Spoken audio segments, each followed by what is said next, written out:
Hello बच्चों, फिर से स्वागत है केसर इंटर कॉलेज यूट्यूब चैनल पर। बच्चों, जो हमारा चैप्टर चल रहा है जैव प्रक्रम, हम आज उसमें एक नया टॉपिक शुरू करते हैं। वो क्या है हमारा? मनुष्य में रुधिर परिसंचरण। देखो बेटा, हमने जो इससे पहले वीडियो बनाया था, वीडियो में पढ़ा था, वो हमने ये पढ़ा था कि जो हमारा मनुष्य का परिसंचरण है या परिवहन है, उसमें जो ब्लड है वो बहुत इम्पॉर्टेंट रोल अदा करता है। ब्लड में क्या क्या चीज़ें यानी रुधिर में क्या क्या पार्ट होते हैं, ये हम पढ़ चुके हैं।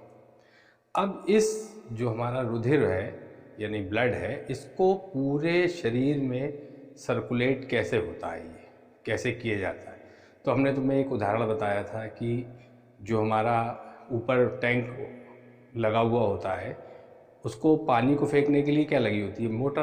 तो मोटर को तो हम हृदय मान लें, और जो पाइप जाता है टंकी तक, उसको हम जो है वो जो हमारी धमनियाँ और शिराएँ हैं वो मान लें।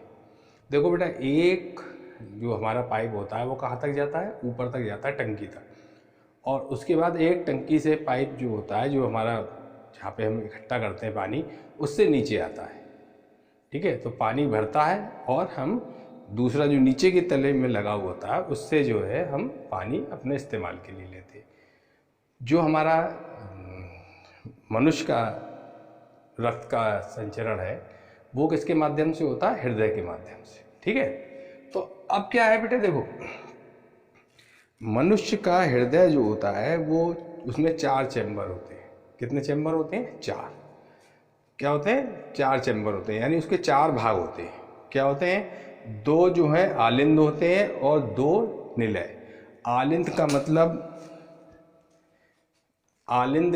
बेटे ऐसे करके होता है हमारा हार्ट, नीचे से थोड़ा पतला होता है, ऊपर से चौड़ा होता है।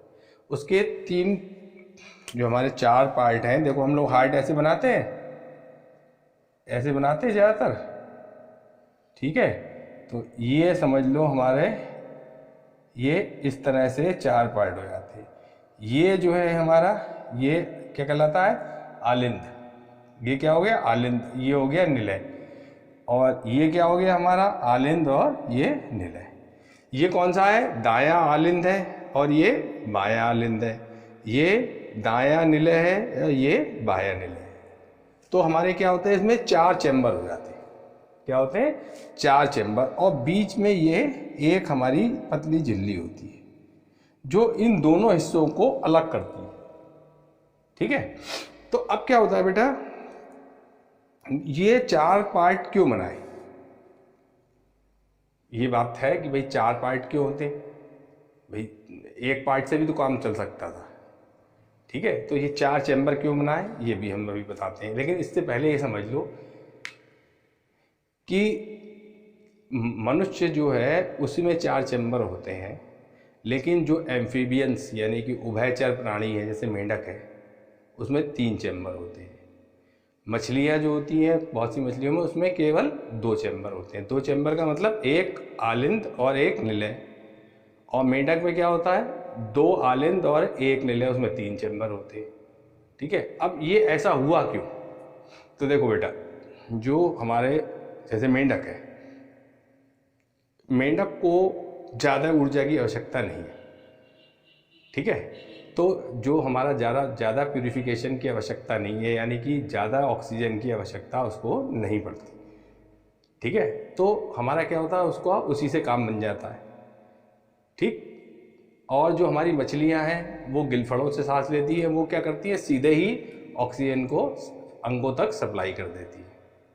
ठीक, लेकिन फ़र्क क्या होता है कि जो उभयचर और ये वाले प्राणी हैं, सरीसृप रेप्टाइल्स जो होते हैं, उनमें भी ऐसे ही होता है। ये क्या होते हैं? असमतापी होते हैं। ये जंतु असमतापी होते हैं। इनका जो ताप है वो बाहर के पर्यावरण पर निर्भर करता है। तुमने देखा होगा जाड़ों में मेंढक गायब हो जाते हैं, छिपकलियाँ जो हैं बल्ब के आसपास आ जाती हैं। क्यों? क्योंकि उनका टेम्परेचर जो है वो एक सा असमतापी है। ठीक है, लेकिन मनुष्य में क्या होता है? उसमें क्या होता है? अपना टेम्परेचर होता है बॉडी का। वो क्यों होता है? क्योंकि जो हमारा अशुद्ध रक्त, अशुद्ध रक्त का मतलब उसमें कोई ऐसा नहीं है कोई गंदगी मिल गई, यानी कि उसमें ऑक्सीजन की कमी है, कार्बन डाइऑक्साइड मिली हुई है, वो हमारी कौन सी साइड रहता है, दाएं साइड में। और जो शुद्ध रक्त होता है यानी ऑक्सीजन जिसमें ऑक्सीजन मिली होती है वो किस में होता है, बाएं तरफ रहता है। तो बिल्कुल अलग अलग होती है, बीच में झिल्ली होती है। ठीक है। मनुष्य में जो होता है वो दोहरा संचरण होता है। दोहरा संचरण का मतलब कि जो हमारा ऑक्सीजन वाला शुद्ध रक्त है वो अलग रहता है और जो हमारा कार्बन डाइऑक्साइड मिला हुआ रक्त है वो अलग रहता है। इसलिए हम कहते हैं कि मनुष्य में जो है वो दोहरा संचरण होता है। देखो, मानव हृदय में निलय का पूर्ण विभाजन होने से हृदय के दाएं व बायां भाग अलग हो जाता है। दायां भाग देखो ये हिस्सा अलग हो गया, ये हिस्सा अलग हो गया, भाग बिल्कुल पृथक रुधिर मार्गों का कार्य करते हैं। ये जो है दोनों हिस्से बिल्कुल अलग अलग हैं, तो दोनों के मार्ग, दो मार्ग होगा नहीं होगा, एक इधर से और एक इधर से, क्योंकि यहां से तो बटा हुआ है। ठीक है। दायां भाग पूरे शरीर को अशुद्ध रक्त को एकत्रित करके फेफड़ों में भेजता है। जो हमारा दायां है ये क्या करता है, जो हमारा ऑक्सीजन हमने जाके दे दी अंगों को और उससे जो कार्बन डाइऑक्साइड ग्रहण की वो सब लाके जो है इसमें इकट्ठा करता है। बायां भाग फेफड़ों से शुद्ध रक्त लेकर पूरे शरीर में पहुंचाता है। अब जो हमारा ये वाला हिस्सा है ये क्या होगा, जो हमारा बायां भाग होता है उसमें क्या होता है, शुद्ध रक्त। शुद्ध रक्त का मतलब ऑक्सीजन मिल गई।